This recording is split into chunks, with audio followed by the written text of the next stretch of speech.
빛으로 오신 주 예수님. 우리 전후좌우로 인사 한번 하고 하시죠. 메리 크리스마스 한번 인사하시죠.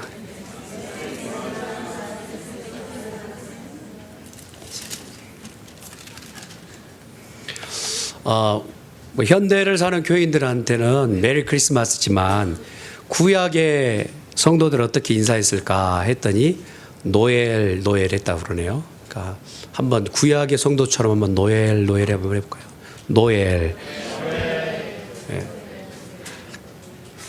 미래를 사는 성도는 어떻게 인사를 할까요? 마라나타 한대요. 마라나타. 한 번만 더. 마라나타. 예. 여러분들 얼굴 뵈니까 행복합니다. 할렐루야. 예. 우리가 대림절 세 번째 주일을 지나고 있습니다. 지난번에 얼핏 잠깐만 설명을 드렸는데 요한 벼헨이라는 그 독일 루터교 목사님께서 처음 시작했던 1833년에 시작했던 이 대림절에 초를 놓는 풍습에 대해서 잠깐 설명을 드렸어요. 첫째 주, 둘째 주, 셋째 주, 이제 넷째 주 남았죠. 네, 첫째 주 이 초를 뭐라고 얘기하느냐면 예언의 초라고 합니다. 그래서 초 하나씩 불을 켜면서 성탄절에 가까울 때를 기대하라고 가르치는 거죠. 두 번째 초를 이제 뭐라고 얘기하느냐면 베들레헴 초라고 그런다고 그래요. 베들레헴 초. 그리고 이제 오늘 색깔이 좀 바뀌었지 않습니까? 색깔 바뀐 분홍색 초는 얼굴빛이 이렇게 분홍빛처럼 너무 화사하고 기쁘고 기쁨의 초라고 그러는데 다른 말로는 목자들의 초라고 합니다. 그래서 그 기쁨을 찬양하는 초라고 얘기를 하죠. 이제 마지막 초 하나를 남겨놓고 있는데 이걸 바로 마지막 빨간색 초를 쓰기도 하고 하얀색 초를 쓰기도 하고 저희 교회는 결정을 보라색으로 다시 결정했습니다만 이걸 바로 천사들의 초라고 얘기를 하죠. 환희의 초. 천사들의 초라고 얘기를 하죠. 그러면서 이 화환 앞에 이 대림 환이라고 얘기하는데 이걸 바로 예수 그리스도의 모든 부분을 나타내는 것입니다. 그래서 포인세차를 우리가 주일에 가져오십시다 했더니 벌써 4개나 가져오셨어요. 다음 주에는 더 많이 풍성하게 예배를 드렸으면 좋겠습니다. 이 내용은 바로 이 꽃 가운데 모양이 바로 베들레헴의 별빛과 같다라고 밤에 빛나는 별이라는 의미가 들어있어요. 그래서 예수 그리스도를 예칭을 하는 거죠. 그래서 예수님처럼 빛이 난다라고 하는 그런 꽃의 의미가 있습니다. 그 뒤로는 계속 포인세차를 이렇게 주관하고 있습니다. 그래서 대림절 세 번째 주, 이 주를 지내면서 이 주는 기쁨의 주입니다. 그래서 오늘 제가 본문의 말씀을 가지고 제목을 이렇게 정했습니다. 영원한 기쁨이 있으리라. 여러분에게 이러한 축복이 있길 바랍니다. 본문에 있는 말씀 그대로 영원한 기쁨이 있으리라. 기독교의 창시자라고 해도 과언이 아닐 정도의 인물이 바로 마틴 루터입니다. 그가 얘기했던 것 중에 기독교인에 대한 정의가 참 우리가 귀담아 들어야 할 말이 들어있습니다. 그 내용은 기독교인이란 마음속으로 기뻐할 줄 아는 사람이다. 즐겁기 때문에 찬송하고 즐겁기 때문에 춤을 출 수 있으며 그 기쁨의 표현을 말로 다 하지 못해서 그의 얼굴에는 행복이 있다. 기독교인이 그런다는 말이에요. 여러분은 기독교인이십니다. 여러분의 얼굴에 행복이 있습니다. 할렐루야. 그런데 누구나 행복하고 기쁨을 가지고 그렇게 살기를 원하는데 그렇게 살지 못할 때가 많지요. 그러니까 내가 인생의 마지막 죽을 때 얼굴빛이 밝고 그리고 기쁨으로 세상을 뜰 수 있다면 얼마나 좋겠어요. 그게 아마 우리 모두의 소원일 겁니다. 죽을 때 웃으면서도 죽는 거예요. 별로 반응이 안 좋아요. 사람은 누구나 늙고 죽습니다. 누구도 이것에 예외가 없지요. 예외가 있기를 바랄 뿐입니다. 그러나 예외는 없어요. 그래서 모든 사람이 요구는 죽을 때도 내가 웃기를 원한다. 그런데 어느 장례식장에 시체 세 구가 한꺼번에 들어왔는데 셋 다 웃으면서 죽었던 사람이에요. 그래서 이 사람 어쩌다 그렇게 웃다 죽었는가 첫 번째 사람의 사인을 물어봤더니 이 사람이 몰래 숨겨놨던 복권이 다 당첨이 된 거예요. 너무 놀래가지고 기뻐서 심장마비로 죽었어요. 둘째 사람은 나이 드신 분이 아니고 젊은 총각인데 죽었어요. 그래서 왜 죽었나 했더니 이분은 삼수를 했는데 계속 매번 시험에 떨어지다 아이고 이 학교는 안 된갑다 해서 자기 실력과 전혀 상관없는 서울대에다가 응시를 했는데 서울대 합격 명단이 떨어진 거예요. 그래서 너무 놀라서 그래서 심장마비로 죽었답니다. 세 번째 사람의 사인을 물어봤더니 이 사람은 벼락 맞아 죽었대요. 근데 벼락 맞아 죽은 사람은 웃다 죽습니까? 고통스러워 죽습니까? 보통 고통스러워 죽을 것 같은데요. 네, 웃으면서 죽었어요. 그래서 사인 왜 그렇게 됐습니까? 그랬더니 이 사람은 벼락이 막 치니까 누가 사진 찍자는 줄 알고 얼굴을 치즈하고 이렇게 웃었다고 그래요. 이만큼 사람들이 이 우스갯소리를 낼 정도로 얼굴에서 웃음을 냈는다는 것이 쉬운 일이 아니죠. 이사야가 61장을 기록할 때 시대적 변경이 그랬습니다. 북쪽에 북한처럼 우리나라 북한처럼 이미 땅이 아수르에 점령돼서 정치, 경제, 문화, 사회의 모든 전반적인 것이 올바로 돌아가지 않는 역행된 사회. 그래서 정치인은 정치인 위치에 있어야 되는데 돈의 혈안이 되어 있고 경제인들은 조금 원활하게 돌아야 되는데 자기 집에다가 돈을 다 이렇게 축적하는 이러한 병폐적 모습이 이스라엘 땅에 있었어요. 나라는 망해가는데 누구나 책임지려 하지 않고 슬픔과 고통에 있는 사람의 눈물을 닦아줄 사람은 아무도 없는 참으로 비참한 상황의 북이스라엘. 결국에는 722년 아수르에 망하게 됩니다. 그 망한 상황 가운데서도 남유대가 깨닫고 이거 어떻게 하냐 우리라도 정신 차리자 해야 되는데도 불구하고 똑같은 병폐가 남유다에도 계속 흘러가고 있는 장면이. 그래서 이 이사야가 계속 피맺힌 얘기를 합니다. 너희가 만약에 이렇게 범죄하다가는 결과적으로 망하게 될 것인데 망하기는 망하나 하나님께서 다시 회복시키신다. 그때라도 놓지 말고 하나님의 음성을 들어야 된다라고 메시지를 증언하며 예언했던 성경이 바로 예언서 바로 이사야인 것입니다. 그 사회에 오늘 고통하는 사람들의 몇 부류를 얘기하고 있는데 그중에 나오는 사람이 가난한 자예요. 가난한 자가 있어요. 그 가난한 자는 육신에 먹을 것 없어 그냥 푸얼한 푸얼자의 그 가난한 자가 있지만 여기서 쓴 히브리의 원어는 바로 가난한 자 안나브라는 단어를 썼어요. 그러고 보니까 먹고 마실 음식만 찾아다니는 육신의 거리만을 찾는 가난이 아니었던 거예요. 이들이 지금 찾아 나서고 있는 것은 내가 믿음으로 무엇인가 살아보려고 발버둥 치면 하나님께서 나를 도우실 거야 하는데도 주위에 있는 덜 믿는 사람들, 믿음 없는 사람들이 거기다 겨냥하면서 손가락자기를 바보 같은 사람이라고 명명되어지는 겸비된 사람, 가난한 자의 다른 의미, 여기서 기록되어 있는 얘기의 다른 의미는 겸손한 자, 겸비한 자. 믿음을 가지고 있으나 그대로 살려고 발버둥 칠 때에 손해보았던 사람들의 내용이 여기 있는 거예요. 현대를 사는 믿음의 사람들 가운데서도요, 대충 보면 사업을 하는 사람이 이것이 100원짜리면 그 이득분에 대해서 최소한 어느 정도의 경비를 남기고 이득 어느 정도 이해 타산이 맞는 정도의 그 계산을 가지고 장사를 해야 되는데 도가 넘을 정도의 부분으로 장사를 하는 사람들의 부분을 어떤 사람 참 수단 좋다, 수완이 좋다 하지만 믿음이 있어서 그렇게 하지 못하는 사람들, 하나님께서 정직하라 하셔서 그 정직의 도에서 벗어나지 않으려고 발버둥 칠 때 많은 사람들이 손가락 칠 때 야, 저 사람 사업할 때는 좀 수완도 있고 이럴 땐 이렇게 넘겨야지 할 때 하나님께서 내게 그 양심을 그렇게 살라고 요구하셨는데 어떻게 하느냐는 말이에요. 그래서 바로 살아보려고 발버둥 치는 사람들의 가운데 들려진 말씀이 가난한 자라는 것이죠. 이 가난한 자에게 어떤 복을 주시겠느냐 물었을 때에 아름다운 소식을 들려주신다는 얘기예요. 이 세상에 살 때에 믿음으로 살아보려고 발버둥한 자에게는 주님이 분명히 그 10년 가운데 아름다운 소식을 들려주신다는 겁니다.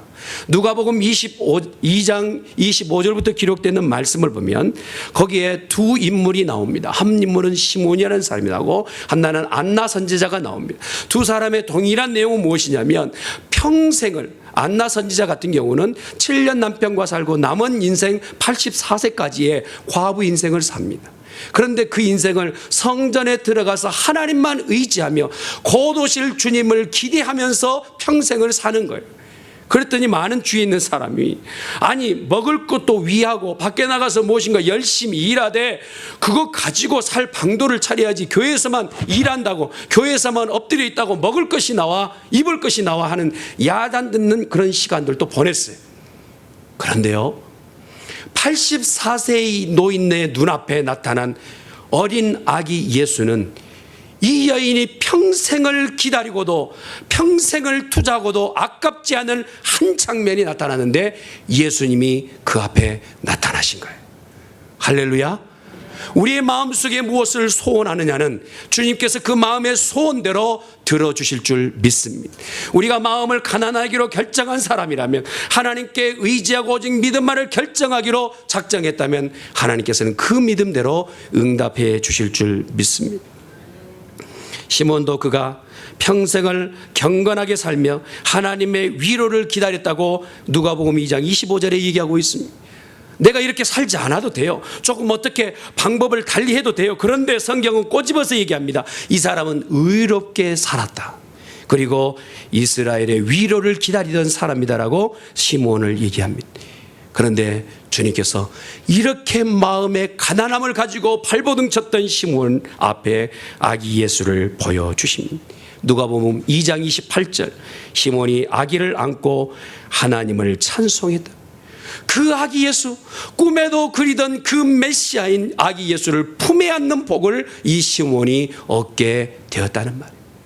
사랑하는 성도 여러분, 기다리는 자는 만나게 됩니다. 갈망하는 자는 목에 쉼을 얻게 될 줄 믿습니다.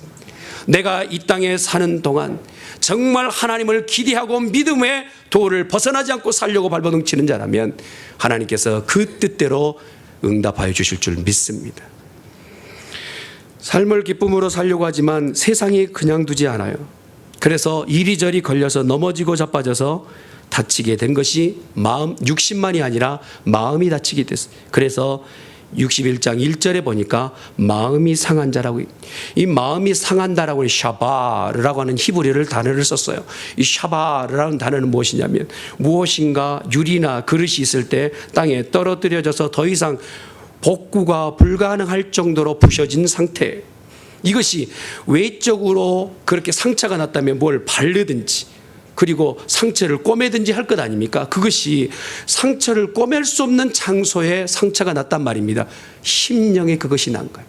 마음의 깊은 곳에 마음의 상처가 있게 된 겁니다. 이것은 누구도 치료할 수, 누구도 고칠 수 없는 장소인 것입니다. 그때에 오늘 이사야 선지자를 통하여 뭐라고 합니까? 마음이 상한 자를 고치실 분이 있다는 것입니다. 마음이 이렇게 깨어져서 부셔져서 도저히 회복 불가능한 이러한 상태의 사람을 고치실 분이 계시다라는 거예요. 그분은 우리가 믿고 있는 예수 그리스도인 줄 믿습니다. 아멘. 그것을 61장 1절에 말을 합니다. 그가 영으로 기름 부음 받았는데 기름 부음 받은 자의 이름이 바로 그리스도스예요. 기름 부음을 받았다라는 얘기가 히브리어는 메사야. 결국 이 기름 부음 받은 자를 기다렸던 사람들은 그 기름 부음을 받은 자 메시아를 만나게 되는 것입니다. 그 만나게 된 이후부터 그의 삶이 상하였던 마음이 회복되고 깨어졌던 마음이 치료받고 어그러졌던 마음이 다시 한번 원상복귀되는 놀라운 모습으로 회복된다는 것입니다. 결국 성경의 이사야 61장에 기록되는 말씀은 우리를 진노하시고 벌하시고자 하는 말씀이 아니라 우리가 죄악 가운데 있을 때에 되돌아와 하나님을 의뢰하면 하나님께서 회복시키시다는 약속의 말씀인 줄 믿습니다. 인간의 고민은 천태만상입니다. 백인백상이 인생의 고민이죠. 얘들을 잡아놓고 봐도요, 너 고민 없지? 라고 물어보면 얘들 나름대로도 고민이 있습니다. 한 유치원에서 선생님이 1년 내내 단어를 가르쳐서 이제 단어 쓰기를 했는데 모든 아이들이 잘 써왔어요. 근데 항상 조금 엉뚱한 일을 하는 애가 단어 하나를 써왔는데 어떤 단어를 썼냐면 고뇌. 유치원생이 고뇌라는 단어를 써왔어요. 그래서 유치원 선생님이 깜짝 놀랐어요. 우리 유치원에 경사 났다. 이런 석학이 나오다니 하고 고뇌라는 단어에 대해서 물었어요. 네가 고뇌를 아니? 그랬더니 고뇌 알죠. 아니까 썼죠. 고뇌 몰라요? 돌고뇌도 있는데 라고 얘기했다며. 인생에 어느 누구를 붙잡아 놓아도 우리 모두는 고민과 걱정이 있습니다. 그렇죠? 그 걱정과 고민을 해결할 수 있는 방법을 만난다는 것 너무 중요한 것이죠. 그런데 오늘 주님께서 우리에게 약속을 주셨는데 예수 그리스도를 만나는 인생은 바로 이 고민과 걱정, 마음의 상처, 마음의 상한 자를 치료하신다라고 말씀해 주고 계시는 것입니다. 이 예수님을 이번 성탄절에 더 깊이 만날 수 있기를 주님의 이름으로 축원합니다. 기쁨은 예수님을 만날 때 시작됩니다. 세 번째 촛불에 불이 켜졌어요. 여러분의 인생 가운데 참으로 앞으로 남은 인생이 기쁨을 만끽하며 살기를 원하십니까? 그렇다면 여러분 가운데 있는 모든 상한 부분들이 예수님으로 인하여 치료받고 영원한 기쁨을 누릴 수 있기를 주님의 이름으로 축원합니다. 이것은 나의 선택이에요. 이미 예수님께서 우리에게 주셨습니다. 오늘 말씀의 제목이 이겁니다. 영원한 기쁨이 너에게 있으리라. 예수님을 믿는 그 순간 우리를 억압하고 붙잡고 있던 모든 고민은 떠나가게 될 것이고 주님이 주시는 기쁨을 만끽하게 될 줄 믿습니다. 상한 심령이 치료받을 수 있는 유일한 방법은 시편 34편에 기록되어 있는 말씀처럼 다윗이 그의 가운데 34편 18절에 여호와께서 그 마음의 상한 자를 어떻게 하신다 했느냐? 가까이 하신다고 말씀하십니다.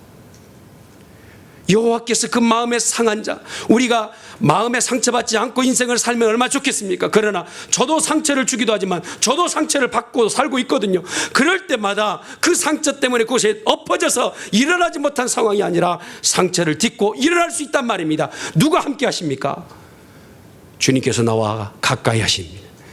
나를 붙잡아 주십니다. 나를 이렇게 세워주실 줄 믿습니다. 이것이 오늘 우리에게 비전이요 소망인 줄 믿습니다. 우리 교회도 예전에 그 가나안 농군학교에 대해서 관심 갖고 있는 분이 계시더라고요. 그 가나안 농군학교의 특징 중에 하나는 비료를 쓰지 않고 농사를 짓는 그러한 그 농사법을 택해서 사용합니다. 근데 그곳에서 나는 농작물 중에서 특이한 것이 있는데 고구마가 보통 고구마보다 한 4-5배 크다는 거예요. 이 정도 고구마가 이만큼 크다는 거예요. 그래서 그 농작물 재배해서 거두는 그 비법에 대해서 알아봤더니 그건 이겁니다. 김을 맬 때마다 그 호미로 살짝 그 고구마에 상처를 살짝 낸답니다. 그럼 이 고구마가 그 상처를 가지고 어떻게 해서든 극복하려고 발버둥 치면서 고구마가 열받아서 커진대. 한 번 찍히면 이게 누가 날 찍었지 하면서 처음에는 크게 상처받았다가 나중에는 얘가 자체적으로 열받아서 고구마가 커진. 그래서 보통 고구마보다 훨씬 크다고. 상처는요, 우리가 그곳에서 도저히 못 일어날 것 같아 보이지만 상처받고 나서 하나님을 의지하면 이후로 내 믿음이 성장하게 되는 거예요. 아멘. 작은 일에도 실망하고 작은 일에도 슬퍼하고 작은 일에도 으스러지고 깨어졌던 사람이 그 상처로 인해서 하나님으로부터 도움받아 회복된 사람은요, 그 일부터는 더 강한 주의 용사가 되는 것입니다. 아멘. 오늘 읽었던 말씀에 보세요. 여호와의 일꾼이라고 얘기하고 있어요. 여호와의 제사장이라고 얘기했어요. 하나님은 무슨 일을 우리에게 맡기기를 원하시는데 조금만 건드려라도 그냥 엎어져서 일어나지 못한 그런 상태를 원치 않으신단 말이에요. 여러분, 진주가 어떻게 만들어집니까? 그 가운데 피가 으스러지고 살이 깨어져서 그가 갈고 가서 그 자기 스스로에게 뼈를 깨고 살을 깨고 피를 조합해서 만들어낸 것, 그것이 진주 아닙니까? 신앙인들에게 무엇이 필요합니까? 우리 안에 지금 상처가 있다면 예수 그리스도로 인하여 그 상처가 회복되는 놀라운 역사 있기를 주님의 이름으로 축원합니다. 아멘. 나 상처받았네. 나 상처받았어. 그 교회 상처 주는 교회야. 그 말을 하던 것이 내가 상처는 받았으나 주께서 나를 회복시켰다라고 고백할 수 있기를 예수님의 이름으로 축원합니다. 예수님은 회복시키시는 분이세요. 그분이 그것을 위해서 이 땅에 오셨다고 오늘 본문은 말하고 있습니다. 가난한 자를 위해서 오셨고 마음에 상처받은 자를 위해 오셨고 내가 알게 모르게 어느 곳에 포로된 지경에 있는 우리들을 위해서 오셨다는 거예요. 이미 예수님께서 십자가에 못 박혀 죽으신 것으로 우리는 자유했습니다. 갈라디아서 된 말씀처럼 우리를 자유케 하기 위해서 우리에게 자유를 주셨습니다. 믿으시면 아멘. 우리에게 자유예요. 우리는 자유했어요. 자, 그런데 제가 묻겠습니다. 정말 여러분 모두는 자유하며 사십니까? 모든 것에게서 돈이나 명예나 그리고 내 알량한 자존심이나 아니면 사특한 괴계나 모든 세상에 있는 외로움과 고통과 두려움의 이 모든 것에서 여러분 자유하며 살고 계십니까? 내 안에서 몇 번 다짐하고 작정을 하지만 이 모든 것에서 자유할 수는 없어요. 누가 이 모든 것에서 자유를 선포해 주셔야 되느냐? 우리 주 예수 그리스도이십니다. 아멘. 그분이 내 안에 오셔서 그분이 나에게 주인이 되어주시고 모든 것에서 떠나가라 명하실 때 두려움도 더 이상 나에게 얼씬하지 못할 것이며 돈으로 발발거리며 정말 돈 한 푼 없으면 내가 죽을 것 같은 그 환경에서 주님이 나에게 주인이 되시고 물질을 오히려 초월하며 살 수 있는 이런 삶을 우리 가운데 선물로 주실 줄 믿습니다. 우리 교회에 출석하는 모든 성도가 이러한 삶을 영위할 수 있기를 주님의 이름으로 축원합니다. 알게 모르게 우리는 갇혀 사는 것이 사실이에요. 어떤 사람 미모에 갇혀 살고 어떤 사람 명예에 갇혀 살고 인기에 갇혀 사는 사람입니다. 그 갇혀 있었던 감옥 같은 삶에서 누가 해방해 주실 수 있느냐 이 말입니다. 우리 주님이 해방을 선포하셨어요. 이것이 바로 오늘 약속되었던 희년의 복입니다. 여호와의 날. 이 여호와의 날이라는 것은 7년 안식 7번 후에 50년째 될 때에 희년을 선포하는데 여팔이라는 큰 나팔을 불어대는 그 여팔은 양에게서 나는 큰 나팔을 불어 자칠 때에 모든 사람에게 기쁨이 되는 것입니다. 내 소유일이 다 넘겨지고 내가 가지고 있었던 모든 권리와 권세를 다 빼앗겼을 때 여팔이라는 그 나팔이 불려졌을 때 내 소유가 다시 되돌아오고 내 기쁨이 되돌아오고 자유화했던 것이 다시 회복되는 이 놀라운 축복이 있게 됩니다. 그 날이 어느 날이라고 얘기하느냐? 예수님이 탄생하실 날이 바로 그 날이라는 겁니다. 아멘. 그리고 또 그 날이 어느 날이라고 말씀하시냐? 예수님 다시 오실 때 그 날이 우리 가운데 있게 될 줄 믿습니다. 여호와의 날, 여러분에게는 이러한 큰 기쁨이 있게 될 줄 믿습니다. 한번 따라합시다. 영원한 기쁨이 있으리라. 제가 땅의 복도 있지만 이 영의 복만 얘기했어요. 땅에서 보세요. 네가 하는 일마다 2배로 받으리라. 우리 교회는 이 복을 받아야 되겠어요. 할렐루야. 그러나 더 큰 복은 영원한 기쁨이 여러분 가운데 있기를 예수님의 이름으로 축원합니다. 웃을 때도 우리가 죽을 때도 웃으면서 죽으십시다. 할렐루야. 서론이 그 얘기예요. 여러분 제가 혹시라도 장례에 제가 갈 때 여러분 얼굴이 해와 같이 빛나고 웃다가 천국 갈 수 있기를 예수님의 이름으로 축원합니다. 영원한 기쁨 있으리로다. 기도하겠습니다. 세상은 오고 갑니다. 세월도 오고 갑니다. 그러나 주님 오신다고 약속하신 대로 오셨습니다. 그리고 다시 오시겠다 약속하셨습니다. 그날 앞에 우리가 서 있습니다. 주님, 우리가 믿음을 잃지 않고 세상에 점령당하지 말고 오직 마음을 든든히 하여 주가 말씀하신 말씀을 지켜내는 믿음의 성도들 되게 하여 주셔서 영원한 기쁨이 너에게 있으리라. 이 약속의 말씀이 우리 가운데 있게 하여 주시옵소서. 감사하고 예수님의 이름으로 기도드리옵나이다. 아멘.